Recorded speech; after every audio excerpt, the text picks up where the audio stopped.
So this is, your Skinfold caliper, your spring-loaded tape measure for doing girth measurements.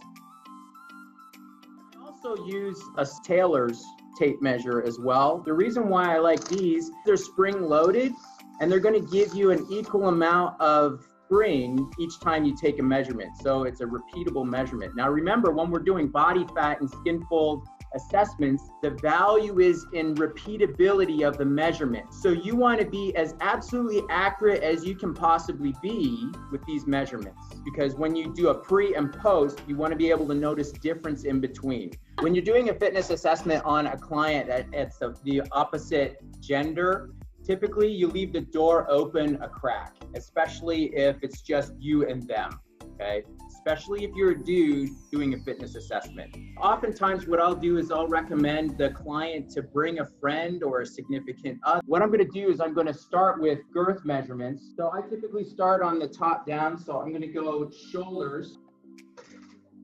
So I'm gonna go around the outside part of the shoulders on the widest spot right here. And then I'm gonna spring trap the tape measure close, and I'm gonna record to the nearest 1.5 inches.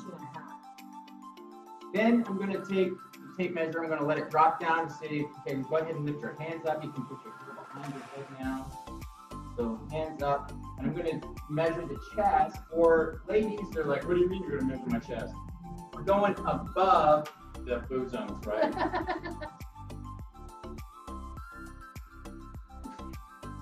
So then I'm going to go and do, if you see right here, there's the hourglass, the waist. You know when people go like this, right? So we're taking like the leanest part of the hourglass, and again, to the nearest 1/2 inch. And what I'm going to do is I'm going to check the back to make sure that this measuring tape is level with the floor. Now I'm going to take the ab. So go ahead and put your finger on your belly button for me. Technically, that was it. That was your belly button now? Yeah. So just a little bit lower than the waist by about maybe 1 inch. That's fine.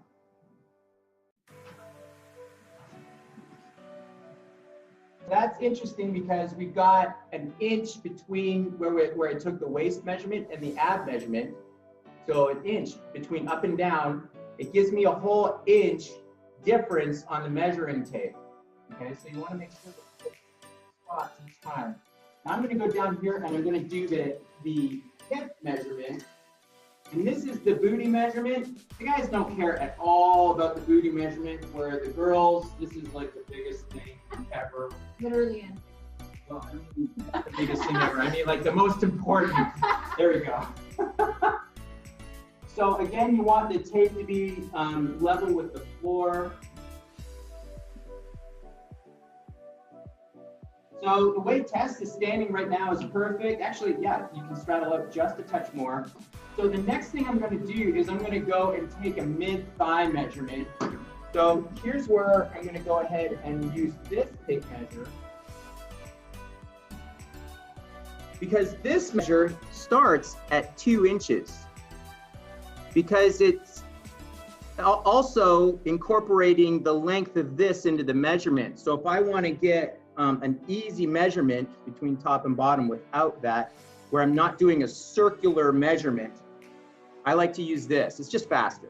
So what I'm going to do is I'm going to have Tess put her finger right on the crease of her hip. So if she was to go ahead and flex her hip, right, that's right on the crease.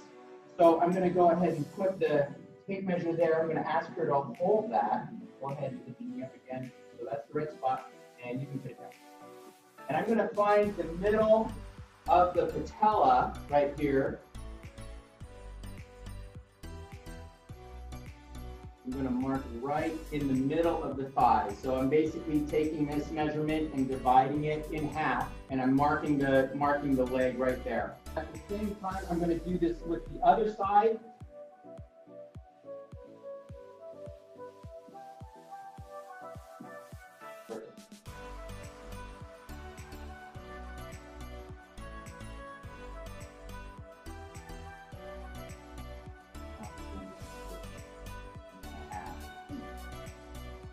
This is the hardest measurement to take accurately. And it's also the most awkward. Everybody's like, get out of there. So notice how I'm on like the outside. I'm gonna have her go ahead and straddle her legs so just go ahead and stand normal. And what I'm gonna do is I'm gonna make sure that that tape measure is again level, because the leg tapers down on both sides, and it's really, really easy to be too low on the back side of the leg when you're taking that measurement than you are on the front side. So you really need to step back and be like, okay, am I level with this? And then, you know, there you have your measurement. And I'm gonna go down and I'm gonna take the calf measurement at the same time, just because the tape's here, convenient. And I'm looking for the largest part of the calf. Now, they're doing a show. An option that they have for these girth measurements is to flex. Biceps, chest, that sort of thing. You've got that option because that's what they're interested in when they're doing the show. They're going to be all tight and flexed. They have that option. So now I'm going to do the other side. So is it a catastrophe if you have a different sized leg? It's actually pretty normal.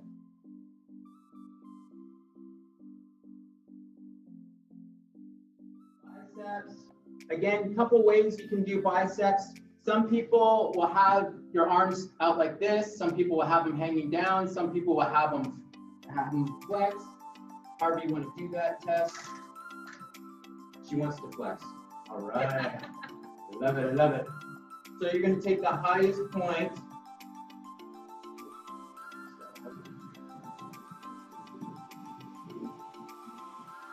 The next thing I want to do, I want to go ahead and get ready for my Skinfold measurements. I'm going to take my thigh measurement right here that I've already marked, mid-thigh. So that's already marked.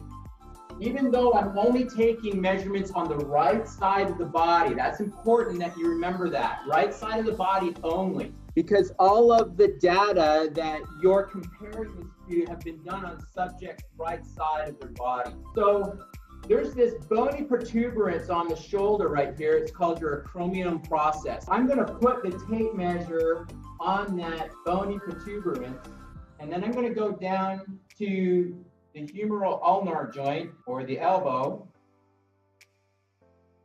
Thank you, all.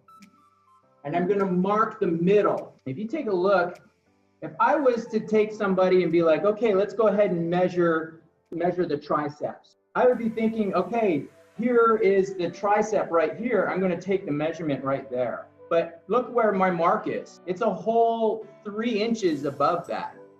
And then some people, they end up taking the measurement out there. Well, that's a very different measurement than right here. It takes extra time, but it's absolutely imperative you measure every time. You will see tons of trainers that never do.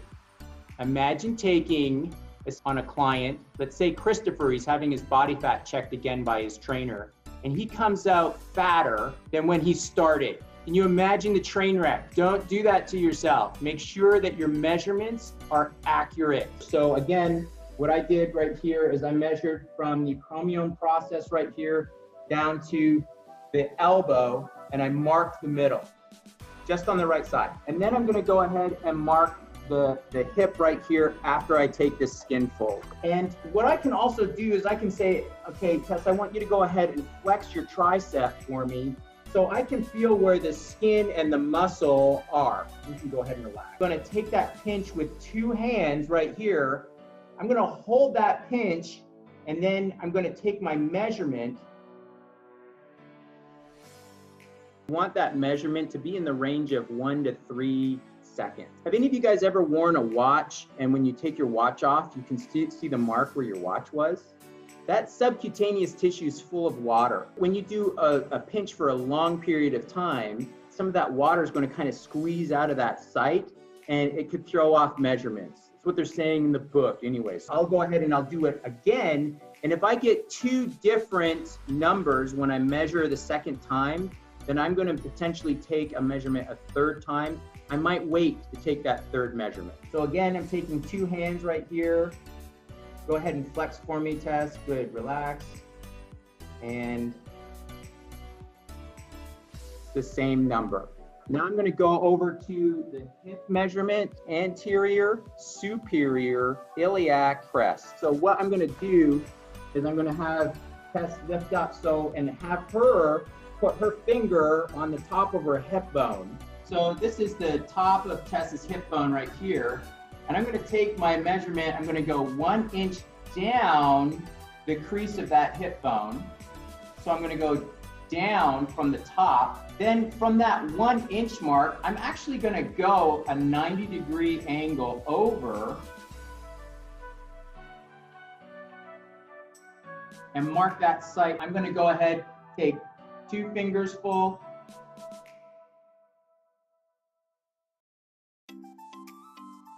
Take it again.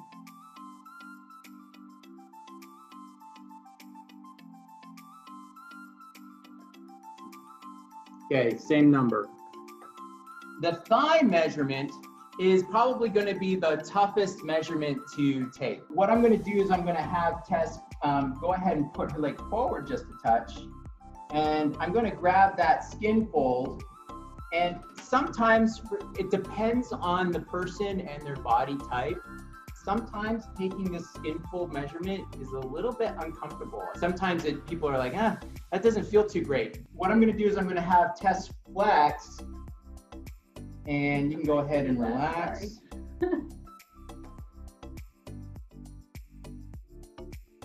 How's the leg? All right? We'll do it one more time. Okay, go ahead and flex and relax.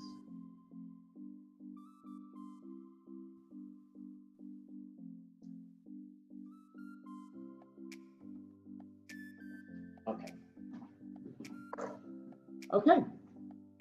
There we have our measurements on Tess.